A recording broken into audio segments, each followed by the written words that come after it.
Bob, let's start with this. What exactly is happening when we talk about peak migration for birds? Sure. Basically, many birds migrate, probably the vast majority of our species in North America migrate between northern latitudes headed to the south at this time of year. This is a time of year where a lot of birds are on the move and looking to get to their winter haunts. Not quite like a resort or anything like that, but usually down south, somewhere warmer before the extreme cold sets in. And really, the reason for that is they're chasing food. So basically, we don't have, we're not going to have the insects around in the winter that they need, or the berries and seeds and other things like that make birds do what they do. So basically, right now we're having a lot of birds move through the area, and not only up, but even around us, close to the ground, just in our backyards and parks, all over the place, forest preserves. A lot of different birds are on the move right now, and it's a great time of year to be outside. So what's kind of, I guess, the dangers for these birds as they come over a big city like Chicago?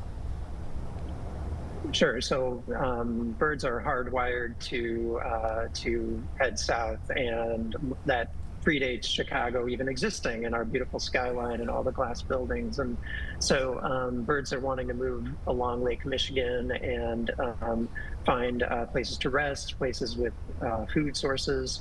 And the challenge, however, being that we have all these big buildings and other structures that are in the way in this highly developed, amazing metropolis that we live in, and that can be a challenge for birds. And so the one thing that comes up often is running into glass windows. That birds are sometimes distracted or really actually attracted to the lights that might be in a building at night. And that leads them to run. They don't see the glass, which is a very unnatural thing to have in our habitat or in their ecosystem, and they run into the glass, and that can often be a challenge with injuries. There was a big event, unfortunately, 2 years ago outside McCormick Place on the south side, where we lost about 1,000 birds. And so that really, collisions for birds are kind of one of the top 5 or 6 reasons that numbers have overall declined. But at the same time, this is a great time to see a lot of birds, even in your smallest parks, in your most urban of areas. And it's testament to how resilient they are and how many there are still with us, that any of us can see some quite amazing birds that fly all the way from Canada down to, say, Mexico, Central America, and South America. Bob, this is kind of a two-part question. So what can Chicagoans do specifically in their homes to make sure that these birds don't run into maybe their high rise that they're living in? And then the other part of that is for the birds that are traveling, if they do get injured, if we do see, we don't want to see a mass casualty incident, but for the birds that may run into these buildings, what does that mean for the entire ecosystem when something like what happened at McCormick Place takes place?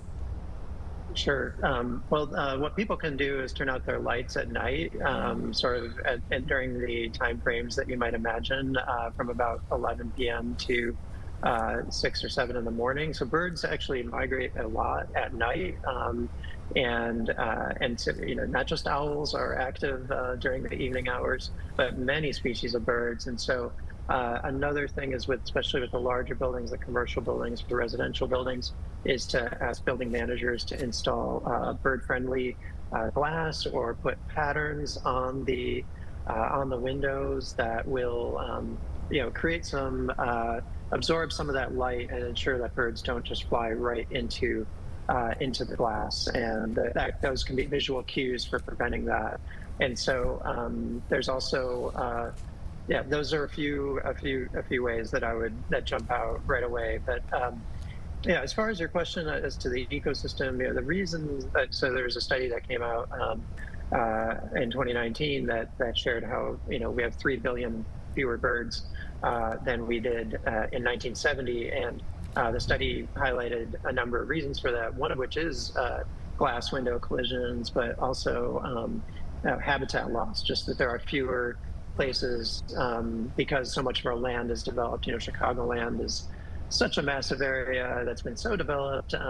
It's taken up a lot of habitat that we once had for birds, and also pesticides, fertilizers, things like that can lead to illness or death, and but also things like cats, even our wonderful favorite our fur babies, our cats, if they get out into our backyards, can take a lot of birds. So there are a lot of reasons why birds have been on the decline, but there are also steps people can take. Like any of us can plant a few things in our yards that attract birds, keep our pets indoors. There are a few things that I've seen even in my own backyard, like where there's just more activity. There's more insects, sometimes more mosquitoes, which isn't always fun, but that's actually a very good thing for birds and for wildlife. Also a lot of bees, which we need too. So.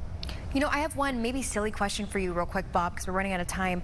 Sure. People are in one of our big forest preserves, in one of our parks, and they see a flock of birds, and maybe they're tempted to feed them with some seeds. Should you? Should you not?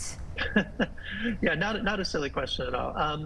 I would probably be cautious about that, especially, birds are going to find what they need generally. I mean, I try to personally only feed birds more in the winter months when, there just might be a little bit more scarcity of food around. So I don't think that's really necessary. I mean, you can see a lot of birds without necessarily doing that. And once we get into things like bread or more human food, that becomes challenging, where it's known to not be a healthy thing for birds. So also probably against forest preserve regulations to do that, to be quite honest. So it's not maybe the wisest thing to do, but backyard bird feeding generally I feel is a little bit more okay. So Bob, final question: when does this migration season end?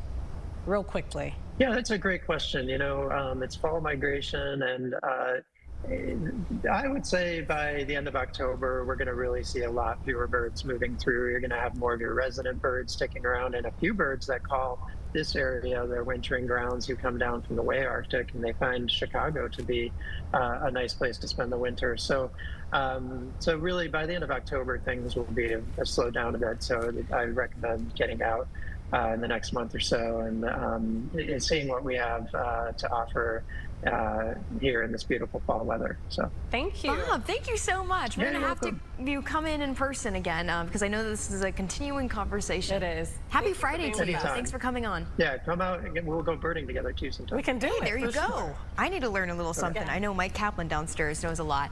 Take care, Bob. Mike knows a lot. Thanks, Bob. Thanks, Bob.